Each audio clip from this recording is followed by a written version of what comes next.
Hey, it's Steve Sparky, Fifer, 1250 AM, The Fan, beautiful Milwaukee, Wisconsin. I actually got some sun today after about 2 to 3 inches of rain yesterday. Joining us, as always, is Dwight Albright. Follow him on Twitter at Dewey300, part of the Spare Time Pro Shop in New Berlin, Wisconsin. Phil Brylow, $2 Phil. Follow him on Twitter at Brew City Bowling. Of course, can follow me at Sparky Radio over at 1250 AM, The Fan. And our guy, Steve Bulanda, joins us now of Bookies.com, our special guest today.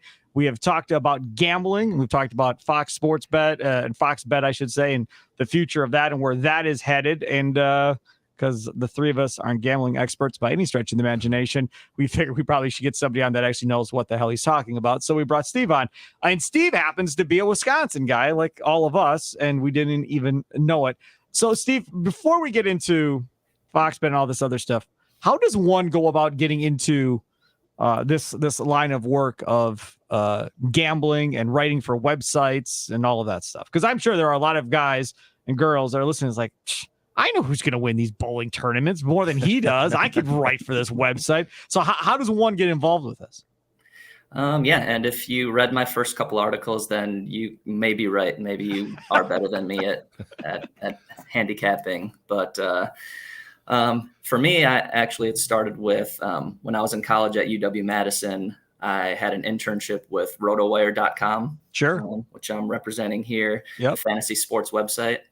And, after I graduated, there wasn't a full-time opportunity there. So I went out and, got my office job for about 15 years. And when I started hating that, then I decided to look around. And the first place that I looked was RotoWire to see if they had any openings. And it just so happened that it was perfect timing because they had a marketing position, and marketing is what I went to school for, and marketing journalism. But yeah, so it just worked out perfectly that the timing was right. I applied there.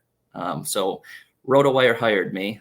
And I've been with RotoWire for about a year now, actually just past my 1-year anniversary. But RotoWire, prior to that, a few months earlier, was acquired by gambling.com, which gambling.com also has bookies.com and several other kind of related websites. So, my position, my full-time job, I guess you could say, really is doing marketing for RotoWire. But I have a passion for bowling. I've been a bowler for about 30 years now, and, bowl competitively in the Milwaukee area. And, I saw an opportunity where nobody is writing about bowling betting. So I went to our editor at Bookies and said, hey, can I start writing articles? And they're like, sure, let's give it a try, see what kind of traffic it gets. So that's where we're at right now. Right. And why did it take so long for sports betting to get into bowling? I mean, I know a few years ago I was out in Reno at the World Series of Bowling in 2016-17, and the Silver Legacy offered betting on the World Series of Bowling, but it was very limited. How come it didn't pick up faster? I mean, in the last year, I've seen Bet Rivers and a couple other books that unfortunately we can't bet on in Wisconsin, and I couldn't bet on anyway with my relationship with the PBA. What took him so long to realize that bowling could be a pretty hot sport to bet on? Well, actually, really the reason what kind of pushed me towards really going for it to start writing about it is I was at a tournament, and Tom Clark's son was also bowling in the tournament, and Tom came out and was watching his son. And, after bowling, he was just at the bar having a beer, and I decided to approach him and start asking him some questions about, like, hey, when are we going to have fantasy bowling? And when are we going to have more options for gambling on bowling? And he was like, hey, don't talk to me about it. You have to talk to the FanDuels and the DraftKings, and because they don't believe that there's enough of a market for it. Basically, he said, they don't want to put the resources into it because they don't think that enough people would want to bet on it or play fantasy bowling and things like that. So it's something that, he told me the PBA is pushing for more of it, both fantasy and gambling. But it's just that they don't want to put the resources into it. Could the PBA do it on their own? I mean, I know that they're owned by Brylow, and Brylow already has their own app where people can bowl against each other for money. Could the PBA do something similar to that, or does it actually take a gambling license in the state for them to offer, let's say, daily or a tournament, fantasy bowling at the TOC, something like that? Can they do that on their own, or do they need to be licensed? I think you'd have to have the certain licensing for that. Okay. Yeah. So how does it get going then? How do we build on this? How do we get it in the state? Is that something that has to go through the governor up in Madison? How does this develop? Yeah, I mean, I think in Wisconsin, the challenge is that, right now it's really kind of basically the tribes would have to agree to it. We've got the gambling that's only set up through, the Potawatomis and whatnot. So I think they'd have to come to some kind of an agreement. So it'd have to be, go through the government, have an agreement that the tribes are happy with before we can ever have the mobile gambling. You have gambling is legal in Illinois, for instance, and many other states around the country. As always, we're last on everything. Yeah. So, in probably 10 or 15 years, when we're the last state without gambling, then maybe it'll be put in. Right. But if they were to make gambling legal in Wisconsin, then you'd be able to do these online betting and everything else, and you'd have everything opened up to you to be more feasible to do it on your phone and so forth. Probably a little bit more difficult to do it legally the other way. Well, and between you and Steve, you guys will know what the question is. Why is daily fantasy legal then? Why are certain companies? Because it's fantasy. Oh, so if you bet on certain people for doing certain achievements, that's fine, but you can't bet on them to win. Correct. That seems a little bizarre. Yes, fantasy is gambling. Right. And gambling is fantasy to a certain degree. I totally agree. Fantasy sports is gambling. And again, I've been doing it since the early 90s. So, I mean, I understand what you're saying, and you are correct. Yeah. For whatever the reason, though, that is not how everybody else looks at it. And I don't know what Steve thinks of this. Go ahead, Steve. Yeah, I think so. I'm probably going to get this mixed up, but the way that they define it is that one of them is a game of skill and the other is a game of chance. And I'm mixing up which is which, but it's Steve, how can you allow NFL players to play fantasy sports of the league they're playing in? That's the thing that blows my mind. Right. Mm-hmm. Like Maurice Jones-Drew, God bless him, he's got a job at NFL Network because of it. But he was playing fantasy football while he was in the league.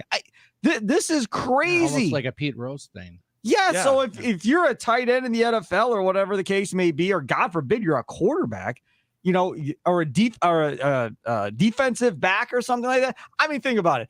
I'm a defensive back. We're up or down significantly in the game.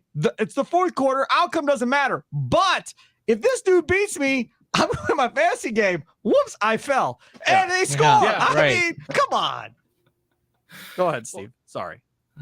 No, I mean, you're making good points there. Well, it's like there was a company that the Brewers were tied in with for a couple of years, Monkey Knife Fight. Yes. Which was a daily. Now that's gone as well. But I tried that a few times. It just seemed like if somebody wanted to bet on themselves over under, or some friend, hey, I'm gonna have a terrible day today, and they could have just loaded up on it.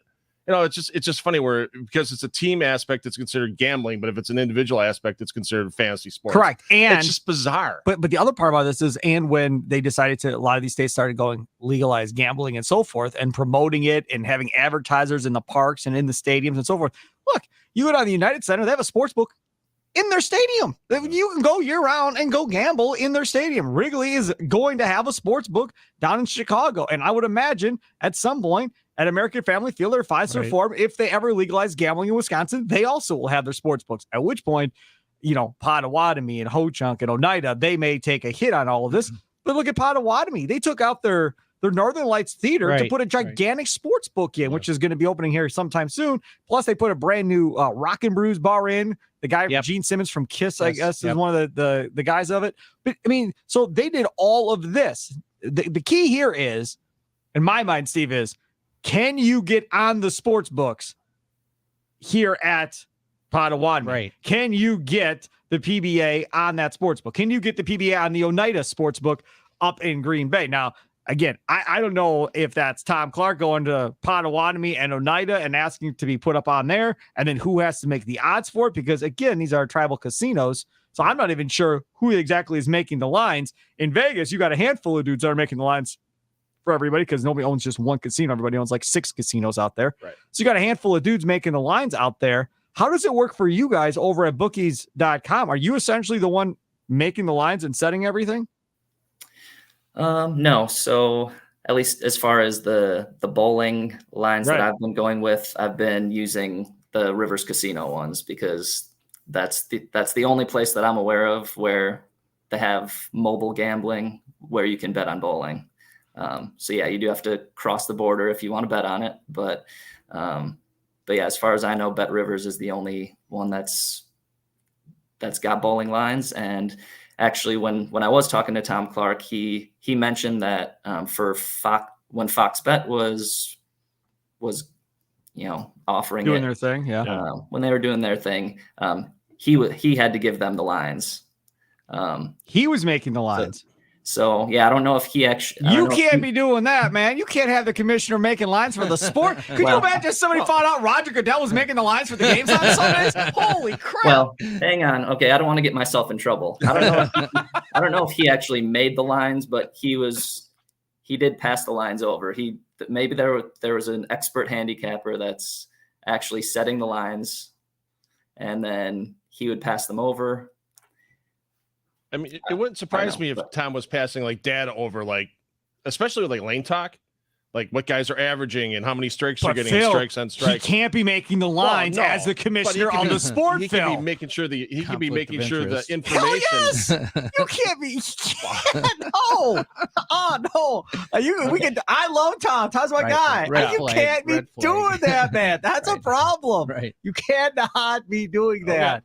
I love Tom, but my God, okay, no. Let's assume he didn't make the lines. Let's assume you're correct. Let's hope so, because that is not something we want to have. Right. Oh my God, Commissioner of Sport making betting lines. Oh my goodness, that would be something. Steve Bulanda joins us now here again of bookies.com. So let us know here. It says you write touts, and people that don't know gambling have no idea what the hell a tout is. For bookies.com. So tell everybody kind of that first one that you wrote and kind of what you were thinking and then how it's kind of progressed since then. Okay. Well, first, let me clarify with Bet Rivers that Tom Clark is not giving them the lines. There you go.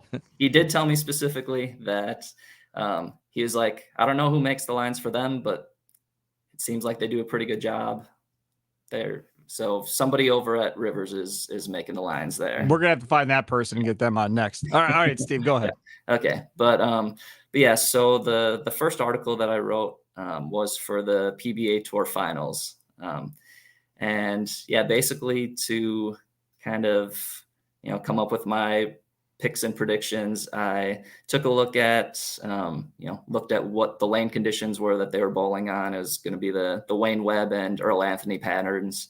I looked back at the past couple of years of other tournaments that used those patterns, how the players did on those, and kind of came to my conclusions based on that. I mean, it was kind of I went with the favorite with my winner pick. I went EJ Tackett. And, if he would have picked up the 10 pin in the 10th frame of that game, he would have advanced to the finals and, good chance that he would have won it all. But, he missed a 10 pin in the 10th and ended up losing in the tiebreaker then to Chris Prather. And, Kyle Troop ended up going on to win that. Right. Now for the next article I wrote for the PBA Skill Ball Challenge, that was a little bit tougher. I wasn't sure what to make of that because, they all have to use the same ball, not a reactive ball, on some really unusual lane conditions too. So for that, I reached out to a few people that I trust, and I'll give them their props. Craig Mueller over at Next Level Pro Shop. He's my pro shop guy. Kevin Meyer. You're not allowed to speak of other pro shop guys on this show outside of the Spare Time Pro Shop. Steve, that's rule number 1 on this show. Otherwise, the whole thing goes away. Okay. I'll be banned. Go ahead, Steve. Okay. Then Kevin Meyer over at Country Lanes. He's the owner over there. And one of my good friends, Brent Ritchie, who's really good bowler out in Madison, who I went to college with. So I asked them asked them individually their thoughts on it. And they actually all ended up coming back with the same answer. They all said Jacob Butturf is probably the guy that they'd go with if they're betting on it, mainly just because of the kind of revs that he throws it with. Plus, I mean, usually he throws urethane, so he's more used to throwing that type of ball. So yeah, that's where all of their commentary. So there was lines on that event. Yes. Really? Yeah. Oh yeah, I was at a regional in Bowling Green while that was going on, and I was talking about it on air during the regional, like the lines we were talking about, who you would have taken and that type of thing. Yeah. I would have contacted Gary Beck because that whole tournament was a Teen Masters field. It was, yeah. It was his ball. It was about the same wind conditions that the kids bowl on. Yep. Yeah, and Gary Beck's been around forever. Yeah. Hey, Steve. All right, one last thing for you here before we let you go. I want to get your thoughts a little bit on how important you think gambling is to the future of this sport, and seeing it continue to, do well or get better going forward. Because we've talked about this in the past on this Spare Time Bowling Show podcast. Download it on your Odyssey app, wherever you download your favorite podcast at. And we got into talking about, okay, so legalize betting in, say, the NFL or the Major League Baseball or the NBA, and they're going to have betting windows or sports books at all these stadiums. And then those teams are going to get a cut out of whatever is bet on those games. So all of these teams are going to make a ton more money. The players will eventually make a ton more money. You can't really do that with the PBA Tour because you're not going to have sports books at bowling alleys wherever they go bowl outside of, in Vegas, right? If you're at South Point, okay, fine, you have that, but you don't have a lot of other ones where you can use that model. So how really important is it that they get latched in to gambling here like all the other sports? I think it's extremely important. I can speak for myself. I'm a big gambler, love to gamble on just about anything. And, there's a reason why I will sit in front of the TV all day Sunday and, barely get up. I'm watching every single game. It doesn't matter. Are you single, Steve? Are you single? I'm divorced. So well, there you go. That explains it. Okay. Very good. So you got lots of free time on your hands. Yeah. Divorced with kids. So half of the weekends I'm in front of the TV all weekend. And otherwise they don't let me watch the games at all. That's right. That's correct. Yep. I watch every minute that I can, and I've got all my fantasy teams, betting on individual games. I've got my season long props and, over under wins totals. So, to me, I see the value in, having the option of betting on anything where, even if I'm not putting big money on games, but even if I have $10 on a game, it makes it a lot more interesting to me. Okay, hold on a second. Phil's got to follow up, but I got to follow up first. Yeah. Did gambling get you into watching a sport you weren't watching? I do watch a lot more NBA now than you did before. Than I did before, yes. Because that's to me, that's the point here, right? If the PBA is going to grow its audience and get bigger, how do you get bigger? And I don't know, and I'm not a gambler, but if you're a gambler, do you start watching the PBA Tour because, I hit it a couple of times just guessing, maybe this is kind of all right to watch, and now I'm going to start tuning in, and you build the audience that way? Or do people look at it and go, I don't know, the first thing about that, I'm not betting it, heck with it, I'm going to go over here and bet the NFL or whatever may be on this weekend that I know a lot more about. I just don't know how much it grows the audience, Phil. Yeah, and that's where I kind of follow up here is, there's a lot of PBA events that are live streamed. You only see the finals on Fox. Right. But there's a lot of events, especially at the regional level. I do a lot of regionals in conjunction with the PBA that get streamed. You can watch it start to finish. Could being year round like that, would sportsbooks be interested? You never see lines for minor league baseball. So would there be a possible interest for PBA regional action for betting if these events are all live streamed and anybody could watch them? I don't know what the market would be on that. I think you still need to have like the bigger names of the sport. Yeah, I think before people would bet on it. I mean, I'm sure there are some degenerates that will bet on anything. Yeah. But Go to Because COVID. Go to COVID and look at the things people were betting on during COVID when there were no sports in this Right. country. Yeah. People were betting on all kinds of weird crap. Yeah, I mean, there was a regional this weekend in Coldwater, Ohio, that had EJ Tackett and Kyle Troop and DJ Arch, and it had a whole bunch of PBA Tour guys that were there for this regional. So something like that could have easily been, and it was live streams, easy to follow on the PBA website too. Sure. That could have been an event with having all those names on there. That could have been really good, even though it was only a regional. I think, and I don't know this, maybe Steve knows this, in the way of golf, I would assume, gambling wise, that the majors are a lot more gambled on than the other regular tournaments throughout the season. That would be my guess.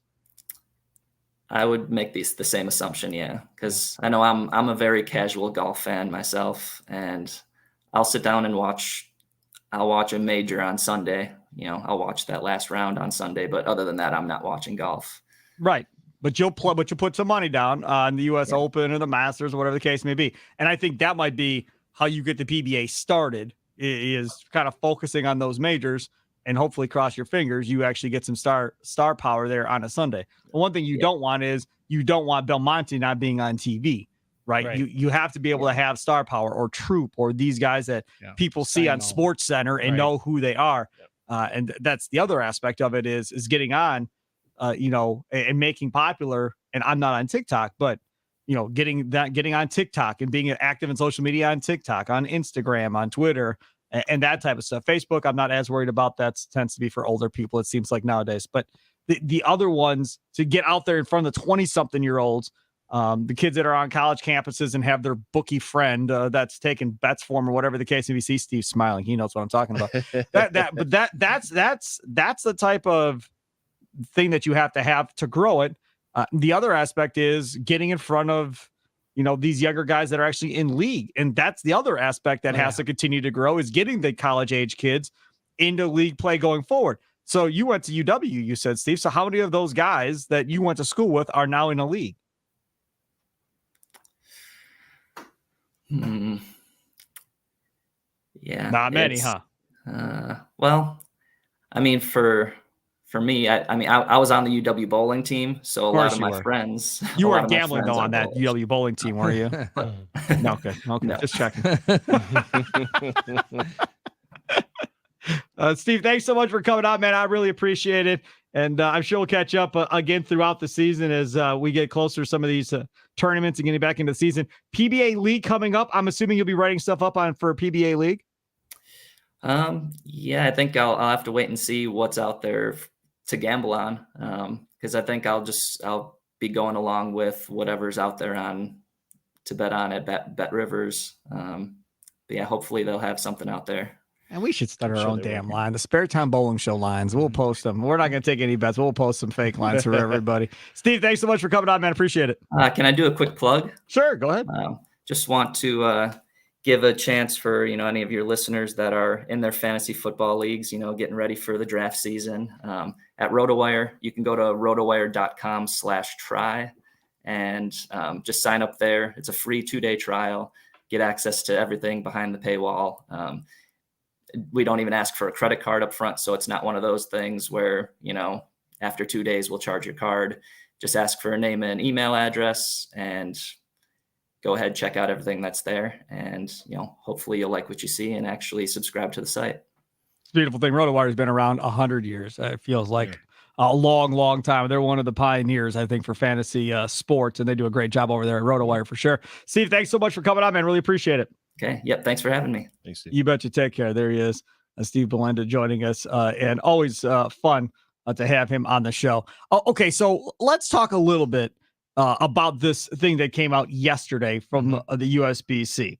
And it says in the press release, USBC will be adding additional prize money to the classified division of the 2023 USBC Open Championships in year-long brackets. The additional funds will be used to create an alternate prize fund, removing a high-scoring competitor who, while eligible under the tournament rules, has abilities higher than the classified division. This situation came to light as the year-long brackets results showed a participant in the classified division with a high number of bracket entries and prize winnings. After review, this individual entered the classified division based upon a championship championships average that was several years old, with current league averages showing a higher ability. The individual did not break any rules or misrepresent their entering average. Therefore, USBC has no basis to change the official results. USBC will address this issue in Open Championship tournament rules moving forward. That is from the USBC. Thoughts, Phil Brylow. Guy hadn't bowled the Nationals in a few years, wanted to go to Reno.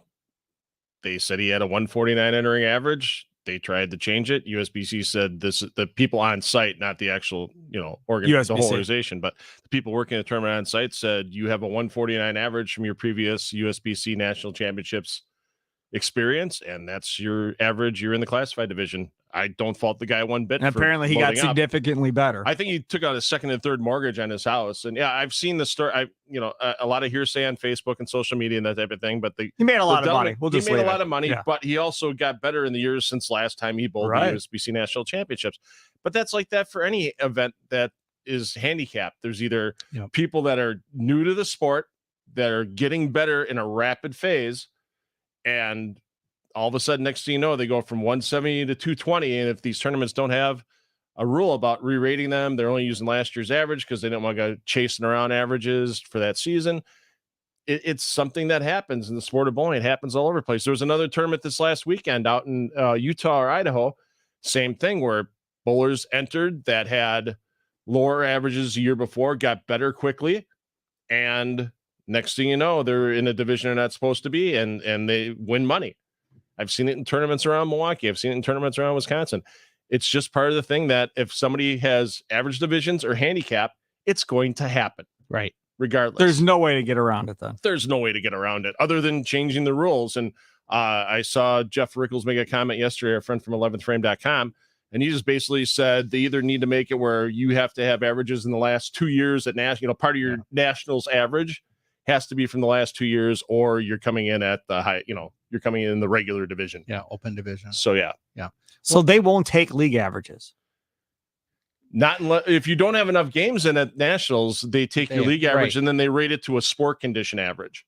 So that's how they get you in there. So like if I bowled at New Berlin Bowl right on league, and I haven't bowled in forever long, and I was averaging say 215 at New Berlin Bowl, and now I go to do this. So what's my average going to be then? Is it's not going to be 215 when I go to enter? No, you'll probably get re-rated to from a house shot average to a sports shot average. You'll probably get rated to like the 190s somewhere. Only if you're in the classified division. Correct? Well, it could there's 3 divisions at nationals with there's the regular, the standard, and the classified.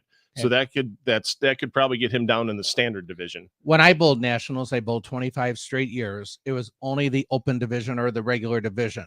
Scratch. You came in at your league average if you were bowling your first ever event. They added different divisions to get more people to more join money. More people come out and more expense money that they make. Absolutely. Yeah. It used to so they opened it up. Classified was just a team event, and you had to bowl. Everybody bowled the same division for doubles and singles. So classified was like 850 team average for 5 players or below. And as the tournament went on and some years entries were down, they kind of changed things up, and here we have our regular, now our standard, now our classified for singles, doubles, and team and all events and everything else. So it's just the way to market the tournament differently. And I hate to say it, but the USBC is kind of, and most associations, whether it's state, local, or national level, they've turned into giant tournament associations in a lot of ways, more than just servicing the sport. The thing that I'm interested in, how did this dude come to be found out? How were people complaining about it? Yeah. Was the dude bragging? No. How does it come to be that this all of a sudden becomes a whole big thing where you were putting out a press release? The squad that knew him even? No, it's all social media. It's all people that just go through the results and they're looking for themselves, and all of a sudden they see the one anomaly, like, holy crap, how did this guy make $30,000? And it gets on social media and people start looking at it more, and then it blows. It's like anything else. It snowballs. Wow. So we even have it on a local level. I mean, city tournament, prime example this year, a team won from Howler House. Okay. Well, if you're going to bowl at Howler House, expect your average to be lower. Look at what you're bowling on. Sure. And they're following the rules. And that's what's currently wrong with their handicap system, You have a guy that might bowl league at New Berlin Bowl where the lanes are kept up. You have synthetic lanes. He's going to average 20, 30 pins higher. And this league comes in from Howler House, which is 2 lanes, warped woods, manual pin setter. And the guy's going to average legally 30 to 40 pins lower. They're going to get all that handicap and walk away with it. I mean, even before it has to be what they do in golf, a slope rating. Well, even with they talked about that for years for bowling alleys to have a slope rating. But again, it comes down though then to our local association that's running the tournament to be able to adjust the averages and handicaps. That's what it kind of comes down to. That is just absolutely wild to me how this whole thing works. It makes sense. Yeah. I'm not saying they're doing anything wrong. They're not. It makes sense of why it is the way that it is. I just was blown away when I saw the story about this whole thing. But that's why so many people have been turned off by tournament bowling. I mean, you look at how many tournaments you used to be able to bowl around Wisconsin for years. I never worried about it. It was always scratch for me. Right. Exactly. And then, sometimes, tournaments like the city tournament and the state tournament, you're in the handicap division unless you pay extra money to enter the scratch division. Right.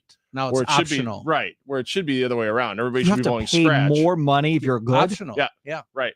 Because it's all handicapped. Yeah. Everything's handicapped because it dried up so much for the scratch divisions over the decades. Well, it's always been that way for state though. Wait. Hold on. Why is the scratch division more? It doesn't make anybody have to do more work, does it?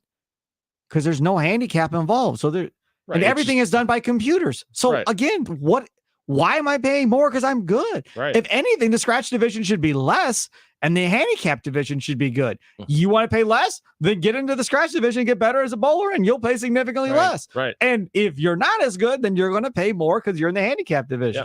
Yep. It should be the exact opposite in my mind. Yeah. And I think it would help get more bowlers that are higher average bowlers back into these tournaments. Yes. I really do, because that's one of the reasons why I stopped. But that's I why got burned by guys more than once in handicap tournaments around the area where I come in, I have a great day, but these guys bowl at Imperial Lanes or Howler House or something like that. And they come, and I know I'm getting into a handicap tournament and I know what you're in for, right? You know what you're in for. And all of a sudden, you get into it and you're looking at this guy and I have to give him 35 pins in one game in a single game match. Right. I'm and he screwed. beats you scratch. It's all over. I'm effing screwed. There's no way. It's all done. And I know the guy's real ability when he's not bowling at Imperial Lanes or Howler House or these places. Yeah. They figured it out. Yeah, they're legally cheating if you want to call Figure it. out how to play the game. Right. They know how to play the game. And it doesn't matter if it's a certified tournament or sanctioned. Nowadays, it's certified. It doesn't matter if it's certified or non-certified because they're still using the same set of rules. And it's not like anybody's going in and asking these guys, hey, where are the last 18 tournaments you bowled? Or where are the last 9 tournaments you bowled to get your tournament average? Because nobody can find results anywhere easy. Man. Yeah. I've always said for years, our handicap system, at least in bowling, is broke. There has to be more monitoring. Yep. So when I was a director for the GMBA, our executive director followed what, if you want to call it, the baggers in town closely. The guys that would typically always be in the lower divisions with the lower averages, and boy, can they laid it up then. So those guys were really being watched closely. So they're not. I mean, if they think they're not being watched, they got another thing coming. But anytime you have handicap, you're going to have that potential for cheating. For sure. Yeah. But the guys that are being watched, then they know they're being watched. And all of a sudden, well, I'm going to do just enough. Let me get my a little bit more of my money back. And then they really can't say that much about it. If I don't finish in first place, nobody's going to look at me. Right. Let me finish in 5th. Money. Just want to make some money. Right. Having a nice day, pay for the cocktails and lunch. Brackets are the same way too. Right. And nobody goes back and looks at that either. Man, that's crazy. Dwight Albright, Phil Brylow. One last thing on the way out. I had the pleasure of having Dwight give the 7-year-old a bowling lesson over at New Berlin Bowl Saturday. And Jax, the 7-year-old, again, was a guy that he walked up to the line, bumper bowling, swung his arm 2 or 3 times, chucked the ball. That was essentially the end of it. By the time he got done with Dwight for his hour lesson, he was walking up there and had a pretty good idea of what he was doing and was able to hit targets and so forth. He's got a bigger hook than me already, not even close. Dwight will attest to that. Yep. So it was good. And it was a great job, Dwight. And you said something to me that I wanted to bring up here, which is a lot of times when guys give lessons, they don't look at the bowler from the front. They only watch from the back. And you figured out an issue with Jackson from watching him from the front that other guys probably would never have noticed had they not been out on the lane kind of watching. Yeah, you got to, unfortunately, kind of look at all the camera angles, I guess, or, and got lucky, I guess, because I'm trying to get him to not lead so hard with his right shoulder, and I'm watching him from the side and the back, and he's still, of course, pulling the ball. And then I'm thinking to myself, there's got to be something else going on. So luckily, I went out in the lane and just looked at him from the front, and that's when I saw that his eyes were looking down at the approach as he was walking to the line, never focusing his eyes on his target. So we also took him out into the lane a little bit and showed him how the lane is oiled. A lot of people don't ever get that chance because the oil's clear. Yep. And so when it's one of those seeing is believing type of deals. He was such a polite, cute little boy, and he loves the game so much. It was so fun to give him the lesson. And of course, non-bumpers, he's now starting, because he's playing the right portion of the lane, to see the ball walk into the pocket. And of course, he gets excited when he gets a strike once in a while. Right. And that's the development of the sport. So yeah, it was really a great experience for me too. I loved it. How soon until he keeps his thumb out of the ball and puts the other hand Well, on that's what everyone was asking at the center when I said I was giving Sparky's son a lesson. First words out of their mouth, oh, he's a two-hander, right? Nope. No, I said, no, he's conventional. Conventional. No Jason Belmonte yet. No Jason Belmonte yet. He hasn't brought it up. He hasn't asked to do it. Nothing of the sort. He likes doing it the way that he's doing it. And after that, EJ Tackett. You never know. We got in the car. He's like, man, he taught me a lot. I was like, yeah. And you were able to process a lot of it. But now we just got to keep. The thing I was so impressed with. He understood it at 7 years old. I'll be impressed if he remembers all of this the next time we go that's bowling. Why I sent you notes. Right. Yes. All right. So we got to just keep on him before league starts. So Dwight's going to get them all set up with like a ball contract and a jersey contract and everything now. Well, that's how it starts. Right. Yeah. Got to keep going. Yeah. Well, so who do you know so I can get a ball contract? Exactly right. Yeah. You got connections, Dwight. Hook me up. Follow Dwight on Twitter, of course, at Dewey300. Follow Phil at Brew City Bowling. Follow me at Sparky Radio. Download Spare Time Bowling Show podcast on your Odyssey app, wherever you download your favorite podcast at. Enjoy the rest of your day. Toodles.